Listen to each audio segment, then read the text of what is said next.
ဘာဒီနေ့ပြပြပေးမယ်ချောင်းရကြတော့ဒီရဲ့ဟိုနော်အရင် train knowledge မှာတော့ဆိုလို့ရှိရင်ဒီ train knowledge ဆိုပြီးတော့ playlist လေးလုပ်ပေးထားတယ် YouTube ထဲမှာဒါရကြတော့အဲ့ရော incoterm ကြောင့်နေပြောခဲ့တယ် incoterm နဲ့မှနေပြီးတော့မှ delivery time တွေကဘယ်လိုရှိရဆိုတော့ပြောတယ်ပေါ့နော် delivery time စတစ်ခုရှိတယ်ဆိုတာရဲ့အဲ့ delivery time နဲ့ trade လုပ်တဲ့အခါပစ္စည်းတွေကိုပို့ကုန်ပြသွင်းကုန်ပြ trade လုပ်တဲ့ချိန်ညလို့ရှိရင်ဘယ် delivery time နဲ့လုပ်မယ်ဆိုတာရဲ့ရွေးချယ်ရမယ်ဆိုတဲ့ချိန်နောက်ပြီးတော့ delivery time နဲ့မှာပါတယ် insurance ဆိုတော့အာမခံကြီးရဲ့ transfer or risk နော်အန်ဒီဖြစ်တိုင်းကြီးတွေကိုဘယ်ချိန်မှာလွှဲပြောင်းပြီးဖြစ်လဲဆိုတဲ့ဥစားရဲ့နောက် insurance ကရောင်းတဲ့သူဘက်ကဝယ်ပေးရမှာလားဝယ်တဲ့သူဘက်က insurance ကိုဝယ်ပေးရမှာလားအာမခံကြီးတွေကိုပြီးတော့အဲ့ဒီအမှတချို့ဟာလေးတွေဆိုရင် negotiation လုပ်ရတယ်ဆိုတာရောင်းသူဘက်ကအာ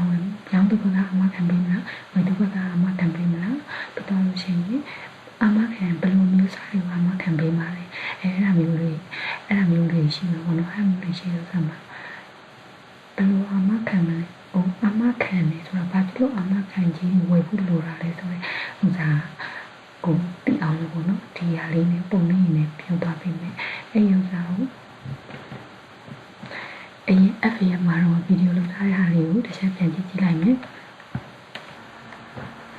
ဒီတော့ဒီမှာကြည့်လိုက်ရအောင်နော်ဒီမှာရေတော့ပြုတ်ခဲ့တယ် FAF နည်းနဲ့ FAF ဆိုတဲ့ delivery time နဲ့ train လုပ်တဲ့အခါကျရင်ဒီမှာ insurance က negotiable ဆိုပြီးတော့နော်ညှိနှိုင်းလို့ရတယ်ဆိုပြီးတော့ဒီမှာပြောခဲ့တယ်တော့ဒီ insurance တွေဘာလို့လိုလာလဲပေါ့နော်အာမခံတွေဘာလို့လိုလာလဲဆိုတော့နော်နောက်ပြီး transfer risk ကပဲအချိန်ဒီမှာဒီအထိရဒီဘက်ကဖြစ်လာတဲ့ risk တွေကိုဒီဘက်ကအဲဒီတော့မှဆိုလို့ရှိရင်ရောင်းတဲ့သူရဲ့တာဝန်ဒီဘက်ကဆိုလို့ရှိရင်ဝယ်တဲ့သူရဲ့တာဝန်ဖြစ်သွားပြီနော်အဲ risk ဖြစ်နိုင်ခြေတွေကအဲ့တော့ဒီ video မှာအဲဒီတော့ပေါ့နော်ဒီ FAF မှာတွားကြည့်လိုက်ရပါလို့မလားအဲ့တော့အဲဒီ risk ဖြစ်နိုင်ခြေတွေဒီအာမခံကြီးတွေကိုဘာကြောင့်မလို့ဒီလိုမျိုး delivery time ပေါ်ပြထားလဲဆိုရင်shipping container တွေ damage ဖြစ်တဲ့ကြောင့်မလို့အဲ့တော့ damage ဖြစ်တဲ့နမူနာ sample လေးတွေကို online ကနေရှာထားတဲ့ဟာလေးကိုပြောပြပါမယ်အဲ့တော့ဒီမှာပထမဆုံးကြည့်လိုက်နော်ဒါပထမဆုံးcover page ကိုတရုပ်စာကြတော့ AI နဲ့ရှာထားတဲ့ပုံလေးပါဒါလေးကတော့ဒါတင်မောကတခုခု accident တခုခုဖြစ်ပြီးတော့မှဒီ container မှုနိုင်တိုင်းလို container ဒါလွင့်သွားပြီးတော့တောင်းတင်လာတယ်ပေါ့နော်တောင်းတင်လာပြီးတော့မှဒီလိုပျက်စီးသွားတယ်ပေါ့ဒီ container ကားတွေထည့်ထားတဲ့ container ပေါ့နော်ဒါကတော့အဲ့ဒီဥစားဒါက photo အနေနဲ့တောင်းတာနောက်တစ်ခုကကြတော့အစားကိုပေါ့နော်ဒီ process လေးတွေကိုပြောသွားမယ်အဲ့ဒါကတော့ဒီမှာနော်ကိုယ်ပစ္စည်းကိုဝယ်ဆိုတာနဲ့ဝယ်လိုက်တဲ့သူဖြစ်တယ်ရောင်းတဲ့သူဖြစ်တယ်ရောင်းတဲ့သူဆိုရင်ဒီမှာသူရောင်းတဲ့နေရာဘောနော်သူရဲ့စက်ရုံကနေဒီcontainerထဲကိုထည့်မယ်ကတော့မဟုတ်လေထည့်မယ်ဆိုကြတဲ့ဟိုအဲ့ကလေးဟိုဒီမှာဒီလို damage ဖြစ်တာတွေပါလာနိုင်တယ်နော်ဒီ packing မတည်တတ်တဲ့ဟာတွေဒါမှမဟုတ် container တွေကနေပစ္စည်းကိုထုတ်တဲ့ချိန်မှာအတင်းချမှာဒီလို damage ဖြစ်နိုင်ခြေရှိတယ်ကတော့မဟုတ် damage ဖြစ်တာကိစ္စမရှိဘူး cat book damage ဖြစ်တာကိစ္စမရှိဘူးပဲအထက်ကပစ္စည်းကကျိုးလေကျင်လဲတဲ့ပစ္စည်းဆိုရင်ဒါချင်းတွေပါအထဲမှာပစ္စည်းကပျက်စီးနေလောက်ပြီအကုန်လုံးမဟုတ်တော့ all damage မဟုတ်ရင်တော့ partially damage ဖြစ်နေတော့ပြီနော်ဒီပုံရကြည့်မယ်ဆိုလို့ရှိရင်ဒါမျိုးပစ္စည်းတွေ damage ဖြစ်နိုင်ခြေရှိတယ်ပြီးတော့ရင်ကိုယ့်ရဲ့စက်ရုံကနေကိုယ်ရောင်းတဲ့သူအနေနဲ့စဉ်းစားစက်ရုံကနေတင်လိုက်ပြီးအကောင့်လိုက်တင်လိုက်ပြီးထားအောင်လမ်းမှာဒီလိုတည်လာနေတော့မှဒီလိုမျိုးတွဲကားနဲ့တည်လာနေတော့မှဒီလိုမျိုး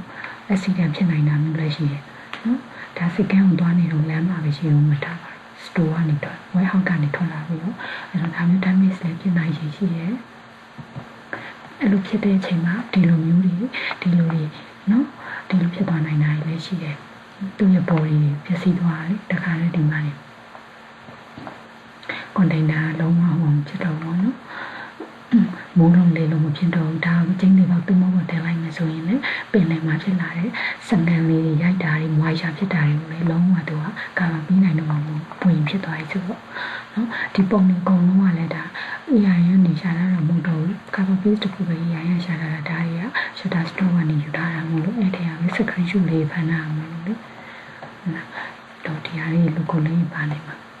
အဲ့တော့ဒါမျိုးလည်းဖြစ်နိုင်တယ်ပေါ့နော်စောစောကကားစီတန်းဖြစ်ပြီးတော့ဒီဆိုဒီမှာဘော်ရီယာထိလာပြီပေါ့နော်အဲ့တော့နောက်စိတ်ကန်းကိုရောက်ပြီးစိတ်ကန်းကိုရောက်တဲ့ချိန်မှာဘယ်လိုလဲဆိုဒီကွန်တိန်နာတွေကဒီတိုင်းပြန်ကျဲချထားတာမဟုတ်သူကဒီစိတ်ကန်းချရင်ချတဲ့ဒီ space ပေါ့နော်ဘယ်နည်းချမှာလဲဆိုတာအဲ့ဒီချခါကဘယ်လောက်ဆိုတာရှိသေးတယ်ကွန်တိန်နာတော့စိတ်ကန်းမှာပတ်စံပေးရတယ်အဲ့လိုမျိုးရှိရပေါ့အဲ့ပြီးဒီပြန်ကျဲချထားတာမဟုတ်ဒီလိုမျိုးပေါ့ start လုပ်တာပေါ့ထပ်ထားတာနေနိုင်အဲ့လိုမျိုးထပ်တဲ့ချိန်ရလို့ရှိရင်ကိုပစ္စည်းကတင်မို့တင်မို့အလင်းမရောက်သေးဆိုရင်ကိုယ့်ရဲ့ကောင်းကနေချပြီးတော့ဒီစိတ်ကမ်းမှာတရက်တန်နည်းရက်တန်ဒါမှမဟုတ်လည်းမနဲ့ဆိုရင်ညမှာဆိုရင်မကားတော့ဒီလိုရမ်းနေလို့ရတယ်ဆိုရင်တမျိုးပေါ့နော်ကိုယ့်ရဲ့ခါဒါပေမဲ့စိတ်ကမ်းမှာကြာတော့လို့ရမ်းလို့မရဘူးဟိုရက်ကြမယ်ဆိုလို့ရှိရင်ဒီလိုချခဲ့ရတော့မှလေချခဲ့ရတော့မှဆိုသူကဒီလို step လုံးမှာထပ်တော့မှဆိုရင်တခါတည်းကျရင်ဒီလိုပစ္စည်းဒီဘောကနေရွှေ့ပြီးအောက်ချရလည်းဖြစ်မယ်ဒီဘောကနေမှဒီဘောတွေကိုတင်လာလည်းဖြစ်မယ်အကြလို့ရှိရင်ဒီမှာ pocket နဲ့တင်လာရှိတယ်တင်တဲ့အခါကျရင်ဒီမှာလေ pocket ကဒီလိုကောက်တော့အောင်ပစ္စည်းကိုဒီလိုမျိုးထိုင်ဝင်ပြရမှာဒီမှာနော်ဒီဟိုဖြစ်သွားပြီသူကဟန်ချက်ဖြစ်ပြီးတော့ဒီမှာပြုတ်ကြတော့မှတယောက်ကိုမသူ့ရဲ့ပုံမှန်တဲ့ဆိုရင်ဒီလိုမျိုးဖြစ်ရမှာလေသူ့ရဲ့အတန်းဒီနေရာအတန်းပေါ်မှာဒီလိုလေးတင်လာပြီးသားဖြစ်ရမှာဒါမှမဟုတ်သူကနေမှအပေါ်ကနေဒီလိုလာကုတ်ထားတဲ့ပုံစံမျိုးလို့နော်ဒါကတော့ပုံစံချင်းလို့တူချင်မှတူမယ်ဒါပေမဲ့ဒီဥစ္စာကတော့ဒါဟန်ချက်ပြတ်နေပေါ့နော်အဲဒီမျိုးဒီမှာဒါဆိုရင်ဒါပုံမှန်အခြေအနေပေါ့နော်ပုံမှန်တို့ဒီမှာဒီဟာအဲ့တော့ဒါဆိုလို့ရှိရင်ဟန်ချက်ပြတ်နေပြတဲ့ကြောင့်ဒါ damage ဖြစ်နိုင်ခြင်းလုံးဝချင်းဒီပါမျိုးစနေပေါ့နော်အဲ့လိုပုံစံမျိုးဖြစ်နိုင်တယ်အဲ့ရောနောက်တစ်ခုကြည့်ရအောင်အဲ့တော့အဲ့လိုမျိုးဖြစ်လာတဲ့ဟာတွေဒီမှာနော် step ထပ်ထားတဲ့ချိန်မှာဖြစ်လဲဆိုတော့ဒီမှာပုံစံနော်ကိုနေနာ damage ဖြစ်နေပြီအထက်ကပစ္စည်းတွေကအဲ့ဒါရှုံးဟိုဖြစ်နေဘူးနော်ဒီဟာဒီမှာလေဒီဟာပြောမှဆိုစိတ်မဖြစ်တော့ဘူးတည်ယူဆောင်ဖို့အတွက်နော်အထက်ကပစ္စည်းတွေရတယ်ကျိုးကျလွယ်ပြီးဆိုကျိုးကျင်မယ်ဟိုတို့တခြားပေါ့နော်ကျိုးကျလွယ်ဟာမဟုတ်ဘူးဆိုလို့ရှိရင်တော့မှဟိုဘယ်လိုအနေနဲ့များတော့ဒီအထက်မှာတစ်ခုခုဖြစ်သွားလောက်ဘူးပေါ့နော်သူရဲ့ဟိုပြုတ်ချထားတဲ့ချိန်လှုပ်ခါထားတဲ့ချိန်နေနဲ့ပေါ့နော်ဒါမျိုးလေတမိတဲ့ပစ္စည်းတွေဆိုလို့ရှိရင်သူ့ဟာတည်း reaction တွေတောင်ဖြစ်နေလောက်ပြီအဲ့လိုမျိုးပေါ့နော်ပြုတ်ချပြီးတော့တစ်ခုခုဖြစ်ထားရတာဆိုတော့နောက်တစ်ခုကြည့်ချင်မယ်နောက်တစ်ခုကဒီမှာနော်စိတ်ကမှဒီလို step ထပ်ထားတော့မှလေသူကအဲ့လိုမျိုးဟန်ချက်ပြပြီးအဲ့လိုမျိုးအကုန်လဲသွားနိုင်တယ်အဲ့တော့ risk ဖြစ်နိုင်ခြင်းကပြောချင်တာတင်မောကိုတဲပြီးတင်မောကိုတဲလာပြီးတော့မှပင်လယ်ထဲရောက်တော့မှပင်လယ်မှာမုန်တိုင်းတိုက်တယ်ငလျင်လှုပ်တယ်ငလျင်လှုပ်ရင်လှိုင်းကြည့်တယ်ပေါ့နော်အဲ့လိုမျိုးဖြစ်မှာမဟုတ်ဘူးဒီစိတ်ကမ်းမရောက်ခင်မှာရင်စိတ်ကမ်းရောက်တဲ့ဒီကိုတင်မောကိုမရောက်ခင်မှာရင် risk တွေအများကြီးဖြစ်နိုင်တယ်ဒီလို damage ဖြစ်နိုင်ခြင်းတွေအများကြီးရှိတယ်နော်တော့ဒီမှာစိတ်ကမ်းမှာပဲပုံနိုင်နေကိုတခြားကနေပြီးတခြားဆိုသူတခြားပေါ့နော်ဒီကိုနေတာမဟုတ်ပဲတိဘေးမှာချထားတဲ့ chemical ပစ္စည်းတွေထည့်ထားတဲ့ဟာတွေဖြူရထည့်ထားတဲ့တက်နေကနေဒီလို explosive တွေဖြစ်နိုင်တယ်နော်သူရဲ့ထားတုပ်ပုံနဲ့ storage တွေကသူ့ရဲ့ profile procedure အတိုင်းမလုပ်ထားဘူးဆိုလို့ရှိရင်ဒီဘက်ကတခြားရဲ့ damage ကတော့တခြားဟာ explosive ဖြစ်တာလေဒီဘက်တည်းရဲ့သူ့ရဲ့အနီးတစ်ဝိုက်မှာရှိနေတယ်သူပြန်လာမဲ့ဒီ damage တွေရေပေါ့နော်နောက်ပြီးတော့ဒီရဲ့ heat တွေပေါ့နော်အပူချိန်က temperature ပေါ့နော် heat တွေကြောင့်ဒီဘေးကတခြားပစ္စည်းတွေမှာလည်း affect သွားဖြစ်နိုင်တယ်အဲ့တော့ပြောချင်တာတင်မိုးကိုရောက်မှပင်လယ်ထဲမှာရောက်မှပစ္စည်းနိုင်ခြင်းများတာမဟုတ်ဘူးဒီတစ်ချောင်းလုံးမှာ risk ကဖြစ်နိုင်တယ်နော်ဒီအနေအရတွေကဘယ်လိုအခြေအနေမျိုးမှမဆိုဖြစ်နိုင်တယ်အဲ့တော့ insurance တွေရလဲဘယ်လိုအမျိုးအစားတို့ဝင်မယ်ဆိုလို့ဥစားကိုဆယ်လာဘက်ကနေဘယ်လောက်ဝင်မလဲဘာညာဘက်ကဘယ်လောက်ဝင်မလဲဒါမှမဟုတ်ရင်ဆယ်လာဘက်ကအကုန်ဝင်ပြီးလိုက်မှာလားဘာညာဘက်ကနေပြီးတော့ဘယ်လိုမျိုးစားတွေဝင်မှာလဲဆိုတာကိုအဲ့ရ insurance တွေရလဲဟိုအရေးပါတယ်ပေါ့နော် insurance လောက်ရတဲ့အကြောင်းအရာတွေဒါမျိုးတွေပေါ့အချိန်မရွေးကိုယ့်ရဲ့ပစ္စည်းကိုထည့်လိုက်တဲ့ကွန်တိန်နာတွေကိုရောင်းလိုက်တဲ့ပစ္စည်းဒါမှမဟုတ်ကိုဝယ်တဲ့ပစ္စည်းအဲ့ဒီဥစ္စာကိုထည့်ထားတဲ့ကွန်တိန်နာတွေကဘယ်လိုအချိန်မျိုးမှမဆိုအနေရနဲ့တွေ့ကြုံနိုင်လဲဆိုတာကိုဒီပုံလေးရဆိုလို့ရှိရင်တွေ့ပါမှာပေါ့နော်အဲ့တော့မနဲ့တူYouTube ကသူများကြီးတင်တာပေါ့နော်သူများကြီးတင်တာလေငါတို့ဗီဒီယိုတွေအများကြီးပဲဒါပေမဲ့အဲ့ဒီတစ်ခုလေးကတော်တော်လေး clear ဖြစ်တယ်ပေါ့နော်ပြထားတာလေးကိုအဲ့ဒါကိုတူကြည့်လိုက်ရအောင် ဒီမှာစာရန်ထိုးလေးပေါ့နော်ဆက်တိုက်တဲ့စီစီထိုးထားတဲ့ဟာလေးကိုပြဟိုကလုပ်ပေးမယ်ထိုးပြထားမယ်ပေါ့နော်အဲ့ဒါဆိုလို့ရှိရင်ဒီစာရန်လေးပါတဲ့အခါကျပုံပြီးနားလဲတာပေါ့ဒီမှာလေသူကလည်းတချို့ဟာလေးတွေကိုသူဝါထားပြီးရပေါ့နော်ကော်ပီရိုက်ကြီးမှာဆိုလို့ဒါပေမဲ့ဟိုဒီဟာလေးကိုကြည့်လိုက်တော်တော်လေးနားလေးဝါလိမ့်မယ်ဟိုဖြစ်လို့ရှိတဲ့ဟာ Hey there and welcome to Noctis on YouTube. Oftentimes, cargo ships traveling on the open sea encounter incidents that result in the loss of their cargo. These losses are not always due to weather or external factors, but can also be caused by small mistakes or human error. ဒီမှာသူပြောရတယ်ဒီလိုဟိုဓာတ်မိဖြစ်တဲ့အချိန်မှာဒီတဘာဝမျိုးတွေကြောင့်ရမဟုတ်ဘဲနဲ့ဒီလိုမျိုးပေါ့နော်လူတွေရဲ့ error တွေကြောင့်လည်းဖြစ်နိုင်တယ်ဆိုပြီးတော့သူကပြောတယ်ဒီ small mistake ပေါ့နော်အမှားတိတ်တိတ်လေးဒါမှမဟုတ်လူလုံးလိုက်တဲ့ human error တွေကြောင့်လည်းဖြစ်နိုင်တယ်လို့ပြောတယ်အဲ့ဒါဘာလို့လဲဆိုတော့တခါတလေကြာရင်တင်မောတွေကအကြောင်းမျိုးကြောင့်ဒီလှိုင်းကြီးတာတို့တခုခုဖြစ်တဲ့အချိန်မှာမဟုတ်ပါဘူးတခြားခုံမောင်းလာတဲ့တင်မောရှိတဲ့အခါကျရင်မတိုင်းတော့သူ့ရဲ့ပေါ့နော်ကပတိန်နဲ့ navigator တွေပေါ့နော်ရေချောင်းလမ်းပြရညွှန်ပြတဲ့အတိုင်းတင်းချောင်းရတာရှိမယ်။သွားနော်ကိုပတ်သွားလိုက်ရတာမျိုးရှိမယ်။အဲ့ဒီအချိန်မှာနေပြီးတော့မှဒီဆုံးဖြတ်ချက်မှသွားတာနောက်တစ်ခါတည်းကြာလို့ရှိရင်မထင်မှတ်ထားပဲနဲ့ပေါ့နော်အဲ့လိုမျိုးလှည့်လိုက်တဲ့အချိန်မှာဥပမာဆိုရင်တခါတည်းပေါ့နော်မြေတာကျင်းနေလို့ပါလို့ဆိုလို့ရှိရင်တွင်းမြောင်းတွေကမြစ်တူပေါ့နော်မြစ်တလေးဒါမှမဟုတ်စိတ်ကန်းကလာပြီးဒီခလိုက်ဆိုရင်ဒီတင်မတန်ရောင်းလေးချိန်ရလို့ရှိရင်အဲ့လိုစိတ်ကန်းနေပေါ့နော်ဒီကန်းကြီးတစ်ချောင်းလေးကိုဝိုင်းနဲ့တိုက်မိသွားတာဖြစ်တယ်ကန်းလက်ဖြတ်ကြီးဖြစ်သွားပြီးတော့လေအဲ့လိုမျိုးလေး error လေးရှိတယ်အဲ့လိုမျိုးလေးနဲ့ဒီပစ္စည်းတွေပေါ့နော်ဒီလို container တွေပစ္စည်းသွားတာမျိုးတွေလည်းရှိတယ်အဲ့ဒါမျိုးဆိုလို့ရှိရင်တင်မောကပစ္စည်းသွားရင်တင်မောကရောကြီးပြန်ရတာမှန်ပြီနဲ့အဲ့ဒီနောက်ွယ်မှာဒီတင်မောမှာပါတဲ့ဝန်ထမ်းတွေရတယ်တခါတလေမှာသူ့ရဲ့ error လို့စစ်ဆေးတွေ့ရှိရလို့ရှိရင်အရေးယူခံရတယ်နော်အဲ့လိုမျိုးရှိတယ်အဲ့ဒါလေးကိုဒီဗီဒီယိုထဲမှာသူပြောထားတယ်အဲအကြောင်းဒီဗီဒီယိုလေးကကြည့်လိုက်လို့ရှိရင်နည်းနည်းနားလည်သွားလိမ့်မယ်နော်ဖြစ်လိမ့်ဖြစ်တာရှိတယ်ဟာအဲ့တော့ဆက်ကြည့်ပြရအောင်Here are some of the most expensive mistakes in the history of container ships. 1 Apius. The 1 Apius is a Japanese-flagged container ship with a length of 364 meters. Built in 2019 by NYK Line, a Japanese-based shipping company, this vessel has a capacity of 14,000 TEUs. In November 2020, the ship made a voyage from China to the United States. However, it encountered bad weather, strong winds, and large waves that hit the 1 Apus. The large waves, reaching a height of 15 meters, caused the containers on board to be thrown off the ship. The incident occurred when the 1 Apus was located approximately 1,600 nautical miles northwest of Hawaii. After being hit by the large waves, the ship's captain changed course to the south to avoid the extreme weather, then returned eastward to the port of Kobe in Japan. As a result of the waves that hit the ship, thousands of containers below deck collapsed and were lost at sea. Upon arriving at the port of Kobe, many of the containers on the ship were dented, off-center, and an estimated 1,816 containers fell into the ocean. Of the thousands of lost containers, 64 were carrying hazardous materials. The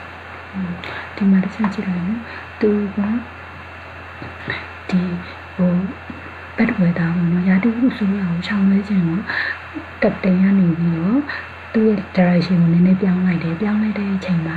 ဒီလှိုင်းရနေပြီးလာရိုက်တဲ့အခါကျတော့ဒီ container တွေဒီလိုမျိုးပြုတ်လဲဆောင်းသွားတယ်ကမ်းခြေကိုတက်တဲ့အချိန်မှာဒါတော်တော်လေးကို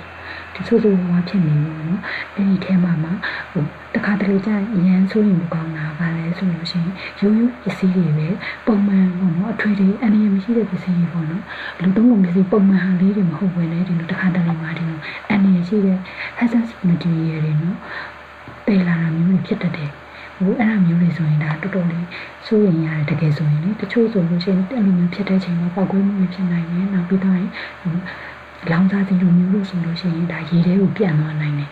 နော်ဒီ explosive လည်းဖြစ်နိုင်တယ် fire လည်းဖြစ်နိုင်တယ်တခြားဒီတချို့ဆိုရင်နော်တချို့တင်မောသားတွေဆိုရေးထားတဲ့စာလေးတွေမှာတွေ့ရတခါတလေမှာလေအဲ့လို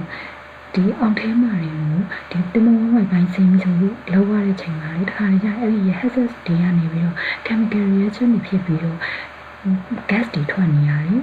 gas တွေထွက်နေလို့လူတွေအနေဖြစ်ပြီးတော့မှတချို့ဆိုတိတ်အောင်ပေးရပေါ့နော်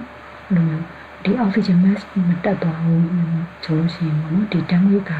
ဒီမဟုတ်တော့ဘူးဆိုရင်အဲ့လိုတော့ဖြစ်ဖို့မှမျိုးကြုံလို့ရဆိုတယောက်ကရေးထားတာတွေ့လို့ရအကြောင်းဒီ hazardous material တွေဒီအနေရှိတဲ့ material တွေတည်လာတယ်ဆိုရင်ဒါပုံမှန်နေထားအတိုင်းမတည်လာနိုင်ခင်ဆိုရင်ဒါစိုးရင်စရာကောင်းတဲ့ချိန်ပေါ့နော်ဆက်ကြည့်ရအောင် The estimated loss from the lost containers was $200 million. Due to the significant loss, this incident made the one APIS the second largest container loss in history.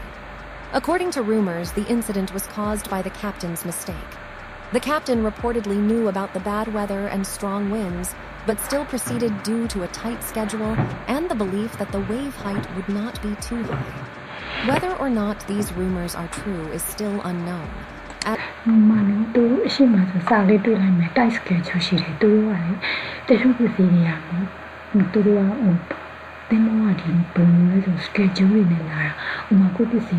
te mo de me so lo sin te mo be ni second ya khwa me so le usa mo no da me weather so lo sin ရာသီဥတုဆိုရဲဆိုရင်3ရက် delay ဖြစ်မယ်ဒါမျိုးပေါ့နော်နောက်ပြီးရေအတက်အကျပုံမူတည်ပြီးတော့မှသင်္ဘောကစက်ကန်းမခွာနိုင်တာဒါမျိုးတွေရှိလို့ရှိရင်သင်္ဘောလိုင်းတွေကကိုကရောင်းနေသူဆိုရင်ရောင်းနေသူပေါ့နော်ကိုကမဝယ်ဘူးလေရောင်းနေတဲ့ဟာမျိုးတွေပဲလုပ်ဘူးလားဆိုတော့ကိုရောင်းတာလည်းမပေါ့ကိုလုပ်ခဲ့တဲ့လုံမှာပြောတာအဲ့နဲ့သူကသင်္ဘောလိုင်းတွေကနေ email တွေလာတယ်email တွေလာတာမျိုးရှိရင်နောက်ပြီးတော့ရင်တင်မောလိုင်းတွေပါလာတဲ့ရတယ်ကိုကပစ္စည်းကွန်တိန်နာကိုတင်မယ်ဆိုရင်အစကတည်းကတင်မောမကတ်ခင်နေတယ်ကတ်ခံနေပြီပေါ့နော်ကတ်ခံနေပြီဒီတင်မောလိုင်းမှာကိုကဘယ်နေရာတင်မယ်ဆိုဒီကွန်တိန်နာတွေနဲ့ကိုကယူထားပြီပေါ့နော်ဘုကင်ထားပြီဆိုလို့ရှိရင်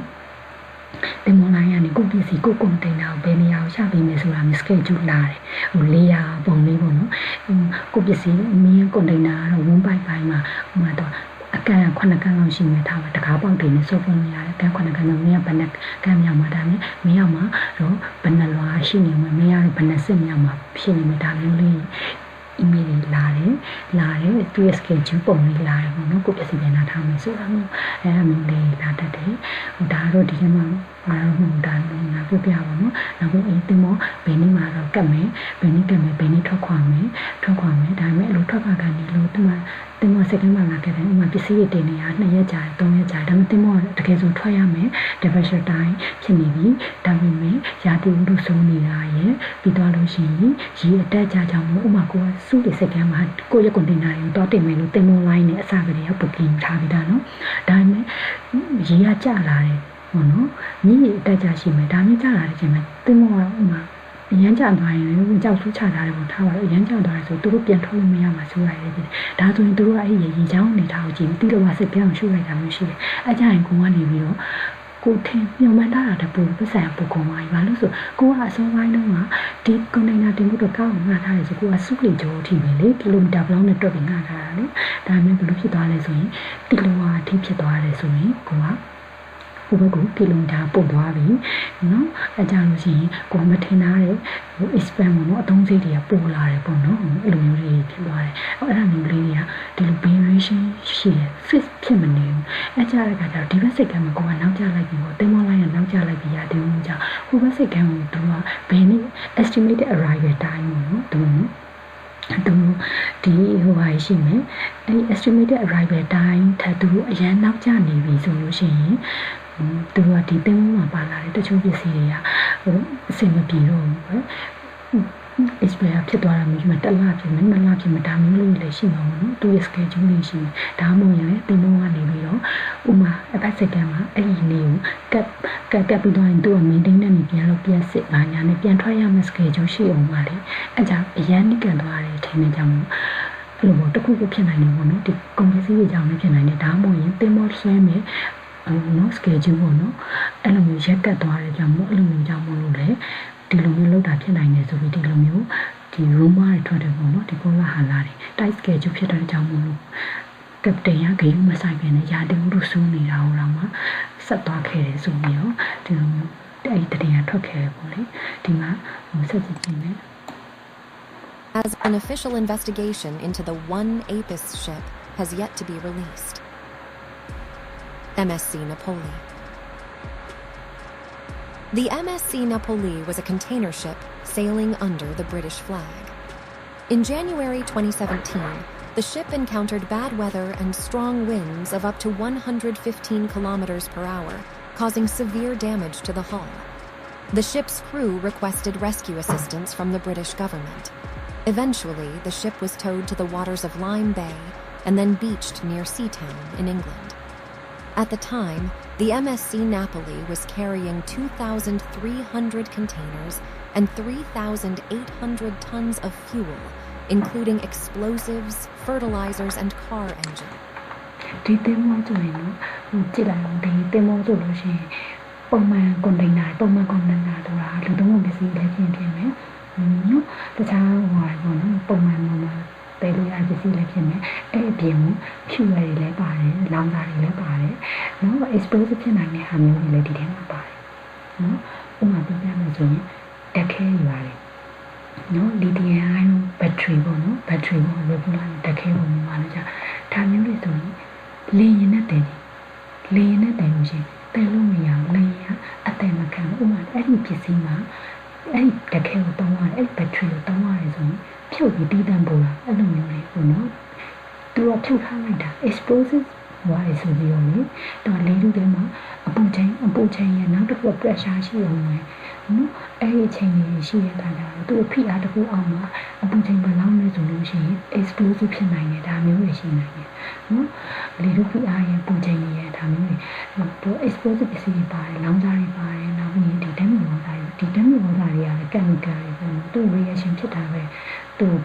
နောက်ပြီးကားရင်ချင်းတွေဒါမျိုးတွေပါတယ်ဒီဟာပေါ့နော်အဲ့တော့ဒီဟာလေးဆက်ကြည့် The British government was concerned about the potential environmental contamination and the badly damaged condition of the ship. As a result, they planned to sink it by exploding it into 3 parts. No, I don't like seeing people dying. We had a local scenario, saying, you know, had a local vegetable, damn Dimana, and if you like this, also have been to see it by a Kajan and also not. But I don't like a little no? Demo, don't mind by me, what's a real little more to get up, damn, send me over there, don't mind by me, been a little way, living like this way, don't The purpose of sinking the ship was to facilitate the recovery of its wreckage and debris.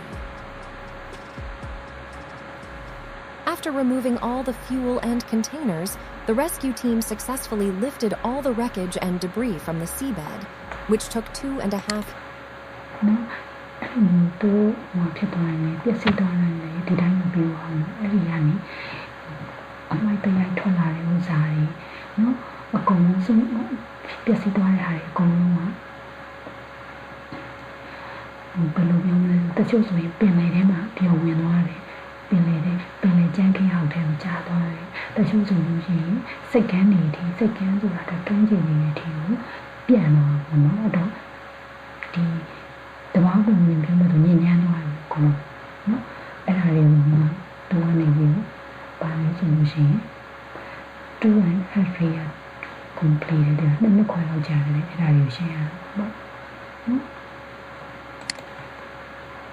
years to complete.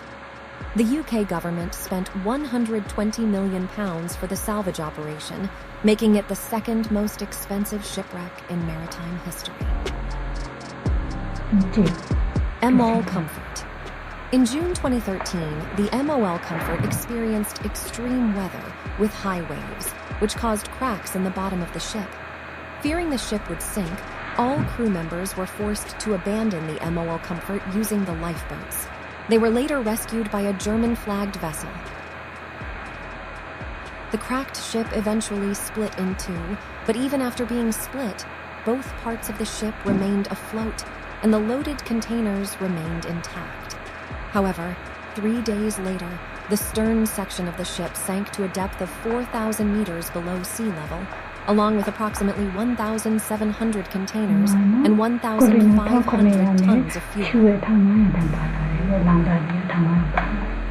Then, on July 6th, for reasons unknown, the bow section of the MOL Comfort suddenly caught fire while being towed by a tugboat, and eventually sank along with the remaining more than 2,400 containers. The sinking of the MOL Comfort resulted in insurance companies suffering losses of up to $400 million. This incident was the worst and most expensive disaster in history during a shipping operation. In December 2014, the insurance companies, which consisted of 100 firms, filed a lawsuit against Mitsubishi Heavy Industries, the company that built the MOL Comfort, alleging that the accident and loss of cargo on the ship were due to design defects in the MOL Comfort. Reina. The Reina was a container ship built in 1990 with a length of 236 meters and a width of 32.2 meters. On October 5th, 2011, while sailing from Napier to the port of Tauranga in New Zealand, the Reina hit a cluster of rocks at a speed of about 17 knots.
As a result, the Reina ran aground, and at the time of the incident, the ship was carrying 1,300 containers and over 1,700 tons of fuel. The grounding of the ship caused approximately 200 tons of fuel to spill into the sea, and a large number of containers fell into the water. The accident made the Reina the worst maritime disaster in New Zealand's history. After being stranded there for months, the Reina split in two in January 2012 and finally sank to the seabed on April 4th. After that, a large-scale salvage operation and sea cleanup were carried out in the area. The New Zealand government spent $700 million for the salvage operation. After an investigation, the cause of the Reina's accident was found to be due to the captain and navigation crew's mistakes.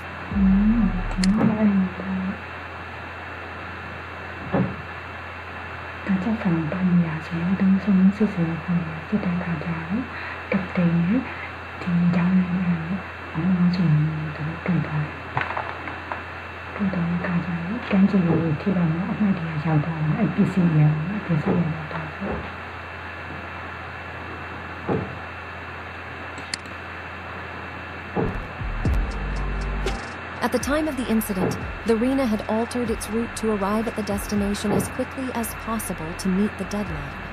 As a result, the captain and navigation crew were arrested and sentenced to 7 months in prison. Ever Given. The Ever Given is one of the world's largest container ships, with a length of 400 meters, a width of 58.8 meters, and a weight of 220,000 tons. During its journey through the Suez Canal in 2021, the Ever Given became stuck diagonally. The ship's bow was wedged against the eastern wall of the Suez Canal, while its stern was lodged against the western wall. According to experts, such an incident had not occurred in the Suez Canal's 150-year history.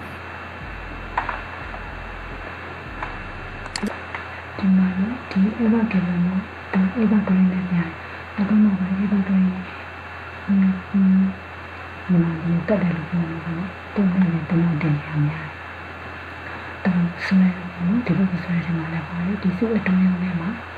they won't be like that chamber they will come and pitch in it they will come and pitch in it the pain who have to have yet or them to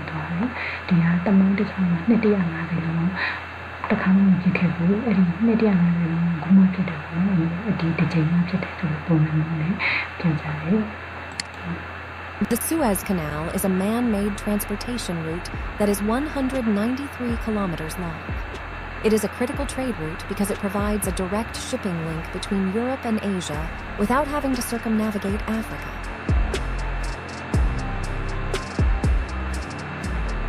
When the Ever Given became stuck,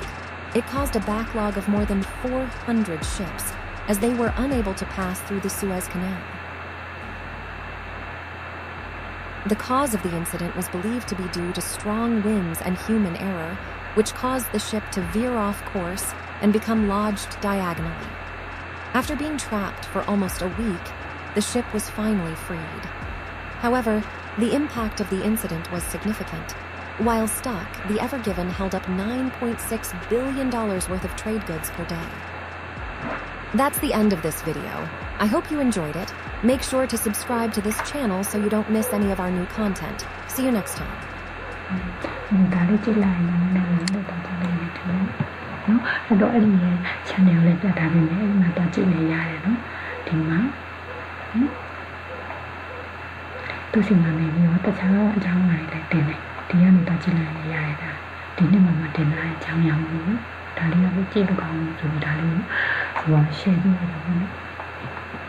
I